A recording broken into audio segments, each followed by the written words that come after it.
भगवते वासुदेवाय ओम नमो भगवते वासुदेवाय. So we are continuing the Srila Prabhupada Lilamrita. We are in the chapter College, Marriage and Gandhi's Movement. For 5 years, Abhay traveled widely out of Allahabad, and when he was home, he put in long hours at the dispensary. But he also spent the time with his wife and played with his children. Srila Prabhupada, when my son was about 2 years old, he was very naughty, always doing some mischief. My friends used to visit me and call my son Pacha. Pacha, if you sit down for 1 minute silently, I will give you a gift. But boy failed. He could not sit down even for a minute. There was a table fan and Pacha was wanting to touch it. I said, no, no, don't touch. But again, he tried to touch it. So my friend said, just lower the speed and let him touch it. So I unplugged the fan and then he touched it. It did not harm him, but it hit his finger with a loud noise. Tongue. And when he would not, and then he would not touch again. I would ask him, touch again, but he would not. As soon as his daughter, Surakshamana, could speak, he began teaching her the Bengali translation of the prayer Guru Ashtakam, which begins, the spiritual master is receiving benediction from the ocean of mercy. Just as the cloud pours water on a forest fire to extinguish it, the spiritual master extinguishes the blazing fire of material life of repeated birth and death. Except for his obligatory travels, Abba stayed at home, satisfied his family, he tended diligently to his business, and it prospered. It was Kumbh Mela, January 1928. Bhakti Pradeepa Tirtha Maharaja of the Gaudiya Math had come to Allahabad with few men. One day he walked unannounced into Prayag pharmacy, and all of a sudden Abhay was seeing them again after so many years. Whoa, these are the people I saw before, he thought. Gaudiya Math, yes, come in. Bhakti Pradeep Swami was the same sannyasi who had visited Narendranath Malik in Calcutta, a visit that had led to Abhay's going to visit Bhakti Siddhanta Saraswati. Folding his palms in a humble gesture, standing before Abhay in simple saffron khadi robes, his shaven head, with a tuft of sika in the back, his forehead marked with Vaishnava Tilaka. Tirtha Maharaja said to Abhay, we are new here. We are going to establish a temple in Allahabad. We have heard your name, so we have come to you. Please help us. Abhay was joyful. Yes, I will help you. He contributed what money he could and then introduced Tirtha Maharaja to Mr. Dr. Ghosh, who also contributed. Abhay invited the Gaudiya Math devotees to come to his home and hold a bhajan and lecture. His wife would cook prasadam. They accepted, but when they arrived, there was a misunderstanding. Gaur Mohan, who was invalid and was staying at his room upstairs, please come down, Abhay called. There is a meeting of the Gaudiya Math.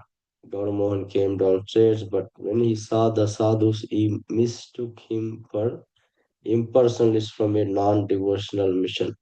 He had not heard correctly what Abhay had said. Government took his seat, but he observed the saffron clothed man silently and even made a critical remark. Abhay, who was enlivened at the opportunity to associate with the Vaishnavas and hear from them Krishna Katha, could not understand his father's behavior. Then, as soon as Bhakti Pradeep Tirtha Swami began his lecture, Gaur Mohan understood. Oh, they are Vaishnavas, he cried. Old and invalid as he was, he immediately fell down at their feet. I misunderstood you, sir. I thought you were sannyasis from another mission. I am glad to meet you. After Kumbh Mela, Pradeep Tirtha Swami left, but five or six brahmachari disciples of Bhakti Siddhanta Saraswati stayed on in Allahabad, maintaining a small matha headquarters. They worshipped the deity, held an evening program of kirtan and lecture, preached actually to the local people.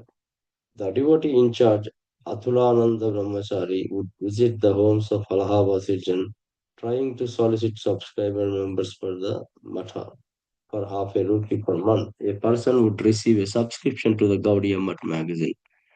In the, in the course of his door-to-door soliciting, Athulananda knocked on the door of Abhay Charande. Abhay received him very hospitably and offered him some rice and fruit.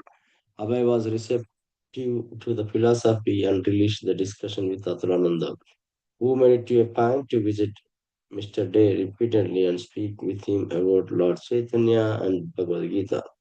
Abhay also inquired into the recent activities of Srila Bhakti Siddhanta Saraswati. By now, Srila Bhakti Siddhanta had established the Gaudiya printing works in Calcutta and had begun to publish a Srimad Bhagavatam in several volumes with his own annotation.